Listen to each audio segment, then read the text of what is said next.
പരബ്രഹ്മ സ്വരൂപനായ ഭഗവാൻ ശ്രീനാരായണ ഗുരുദേവ പാദകമലങ്ങളിൽ ശതകോടി പ്രണാമം.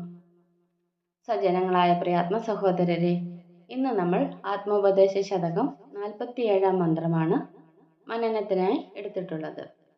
മന്ത്രം ഇപ്രകാരമാകുന്നു: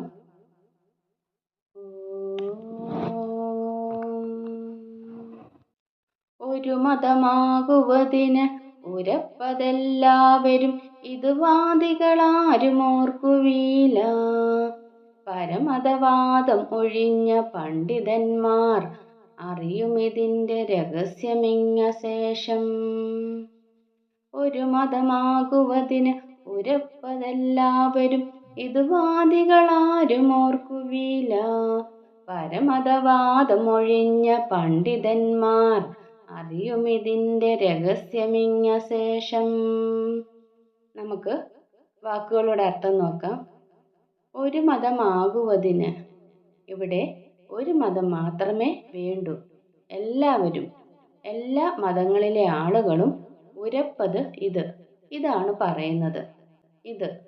ആ മതം തങ്ങളുടെ മതമായിരിക്കണം എന്നുള്ള വാദം വാദികളാരും, മതവാദികളാരും തന്നെ ഓർക്കുവില, ഓർക്കുന്നതേ ഇല്ല. പരമതവാദം ഒഴിഞ്ഞ, മറ്റു മതങ്ങൾക്കെതിരെ വാദവിവാദങ്ങളൊന്നും ഇല്ലാത്ത പണ്ഡിതന്മാർ, ജ്ഞാനികൾ ഇതിൻ്റെ രഹസ്യം, മതവാദങ്ങളുടെ പിന്നിലെ അന്തസാരവിഹീനതയുടെ മിഥ്യത്വം ഇങ്ങശേഷം, ഇവിടെ പൂർണ്ണമായി അറിയുന്നു. ഒരിക്കൽ കൂടി അർത്ഥം പറയാം. ഇവിടെ ഒരു മതം മാത്രമേ വേണ്ടൂ. എല്ലാ മതങ്ങളിലെ ആളുകളും ഇതാണ് പറയുന്നത്. ആ മതം തങ്ങളുടെ മതമായിരിക്കണം എന്നുള്ള വാദം മതവാദികൾ ആരും തന്നെ ഓർക്കുന്നതേ ഇല്ല.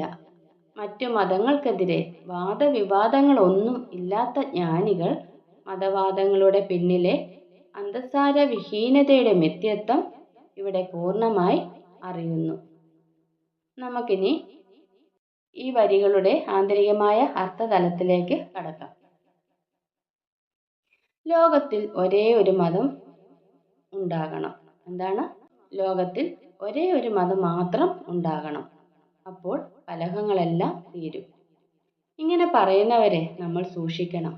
കാരണം എന്താ? അവരുടെ മനസ്സിലിരിപ്പ് തങ്ങളുടെ മതമായിരിക്കണം ആ മതമെന്ന്. ഒരു ഹിന്ദുവിൻ്റെ ആഗ്രഹം തൻ്റെ മതമാണ് ലോകത്തിൽ നിലനിൽക്കേണ്ടത് എന്നാണ്. എന്നാൽ ഒരു ക്രിസ്ത്യാനിയോ മുസൽമാനോ ചിന്തിക്കുമ്പോൾ അവരുടെ മതത്തിനാണ് ആ മഹിമ ചാർത്തിക്കൊടുക്കുന്നത്. അതുകൊണ്ട് മതസൗഹാർദ്ദങ്ങളും മറ്റും ആളുകൾ സംഘടിപ്പിക്കുമ്പോൾ അതിലൊക്കെ ഒളിഞ്ഞിരിക്കുന്ന കുറേ നിരർത്ഥകതകളുണ്ട്. സൗഹാർദ്ദം പറയുന്നവരാരും തന്നെ അവരുടെ പിടിവാശിയുടെ ഉറച്ച ചൂട് മാറ്റിവെക്കാൻ തയ്യാറല്ല.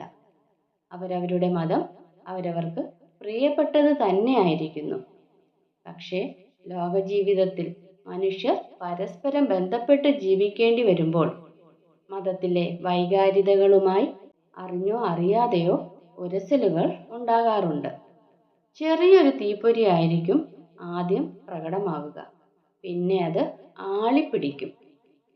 ഭീകരമായ നരമേധങ്ങളിലേക്ക് വരെ മതസംഘർഷങ്ങൾ എത്തിപ്പെടുന്നത് നാം ദിവസേന കാണുന്ന ഒരു കാര്യം തന്നെയാണ്, അല്ലേ?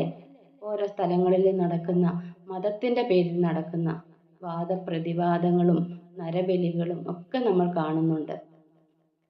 ദൈവം ഏകമാണെന്നും ഈ പ്രപഞ്ചത്തിലുള്ള എല്ലാം ദൈവസൃഷ്ടികളാണെന്നും അന്തരാത്മാവിൽ അനുഭവിച്ചറിയുന്ന ജ്ഞാനികൾ മതവിദ്വേഷമില്ലാതെ മാനവരാശിയുടെ മുഴുവൻ ഐക്യത്തെയും പ്രബലപ്പെടുത്തുന്ന കർമ്മങ്ങളിലൂടെ മതജീവിതത്തെ ആവിഷ്കരിക്കാറും ഉണ്ട്.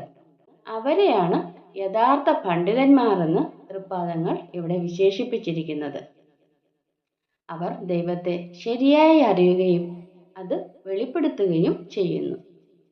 സജ്ജനങ്ങളായ പ്രിയാത്മ സഹോദരരെ, 47-ാം മന്ത്രത്തിൻ്റെ ലഘുവായ വ്യാഖ്യാനമാണ് നമ്മളിവിടെ നടത്തിയത്. അടുത്ത ദിവസം അടുത്ത മന്ത്രവുമായി നമുക്ക് വീണ്ടും കണ്ടുമുട്ടാം. ഗുരുവും ശ്രീനാരായണ ധർമ്മം വിജയിക്കട്ടെ.